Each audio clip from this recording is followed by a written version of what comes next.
Assalamualaikum warahmatullahi wabarakatuh. Apa kabar anak-anak? Semoga kalian semuanya selalu sehat dan dalam lindungan Allah Subhanahu wa taala. Kali ini kita akan belajar pendidikan agama Islam dan budi pekerti kelas 6. Pelajaran kelima, subbab kepemimpinan sahabat Rasulullah sallallahu alaihi wasallam. Sahabat Rasulullah SAW atau Khulafaur Rasyidin ada 4, yaitu Abu Bakar As-Siddiq, Umar bin Khattab, Utsman bin Affan, dan Ali bin Abi Thalib. Kita pelajari satu persatu. Yang pertama, kepemimpinan Abu Bakar As-Siddiq. Abu Bakar As-Siddiq merupakan khalifah pertama setelah Nabi Muhammad SAW wafat. Beliau lahir pada tahun 571 Masehi. Nama lengkapnya adalah Abdullah bin Abi Quhafa At-Taimi. Beliau diberi gelar Abu Bakar karena ia adalah orang yang paling cepat masuk Islam. Sedangkan gelar As-Siddiq diberikan kepada beliau karena ia selalu membenarkan Nabi Muhammad SAW dalam berbagai peristiwa, terutama membenarkan peristiwa Isra dan Mi'raj. Abu Bakar memimpin selama 2 tahun, yaitu dari tahun 632 sampai dengan 634 Masehi. Sifat Khalifah Abu Bakar. Abu Bakar senantiasa meneladani perilaku Rasulullah sallallahu alaihi wasallam. Di antaranya adalah dalam menentukan keputusan, beliau selalu mengajak para sahabatnya selalu bermusyawarah.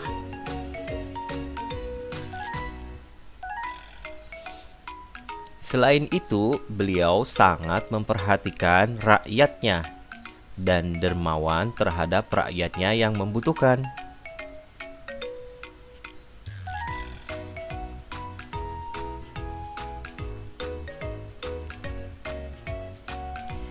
Jasa Abu Bakar As-Siddiq.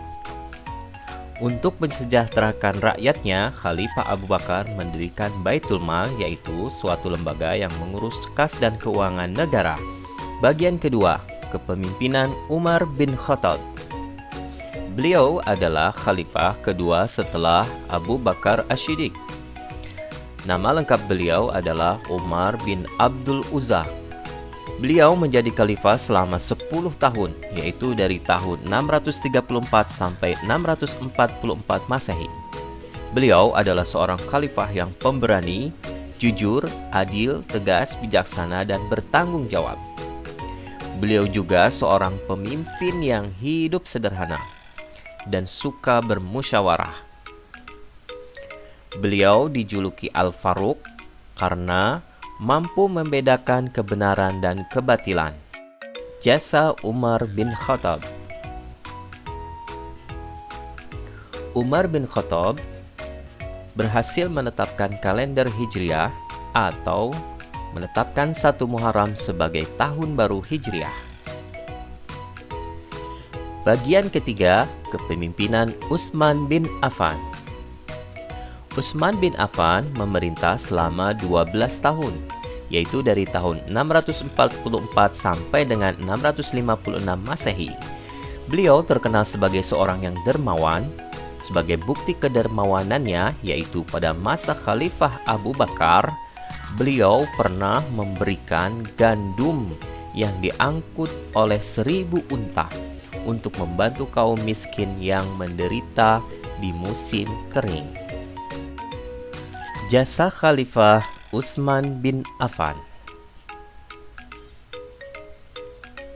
Khalifah Utsman bin Affan berhasil melakukan kodifikasi atau menyusun atau membukukan kitab Al-Quran.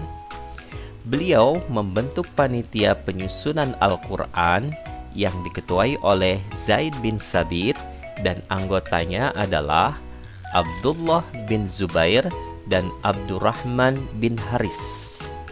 Panitia tersebut bertugas menyalin ulang ayat-ayat Al-Quran dalam sebuah buku yang disebut mushaf dan diperbanyak 4 buah eksemplar. 1 buah disimpan di Madinah yang disebut Mushaf Al-Imam atau Mushaf Utsmani. 4 buah lainnya dikirim ke Mekah, Suriah, Basrah, dan Kufah. Jasa berikutnya merenovasi Masjid Nabawi di kota Madinah dengan cara memperluas dan memperindah bentuknya. Bagian keempat, kepemimpinan Ali bin Abi Thalib. Ali bin Abi Thalib merupakan salah seorang Khulafaur Rasyidin terakhir. Beliau adalah putra paman Nabi Muhammad SAW, yaitu Abu Thalib.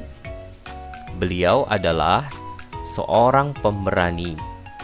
Hal ini sudah dibuktikan Ali bin Abi Thalib ketika harus menggantikan tidur Rasulullah SAW, padahal di luar rumah pemuda-pemuda kaum Quraisy telah siap ingin menyakiti Rasulullah SAW yang akan pergi hijrah. Masa pemerintahan Ali bin Abi Thalib kurang lebih selama 5 tahun, yaitu dari 656 sampai 661 Masehi. Selain pemberani, Ali bin Abi Thalib juga seorang pemimpin yang peduli terhadap dunia pendidikan.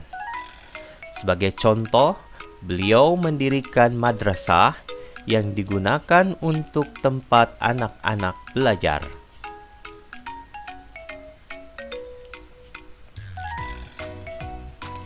Beliau juga memajukan bidang ilmu bahasa serta mengembangkan bidang pembangunan, terutama di kota Kufah, yang merupakan pusat ilmu tafsir, ilmu hadis, ilmu nahwu, dan ilmu pengetahuan lainnya.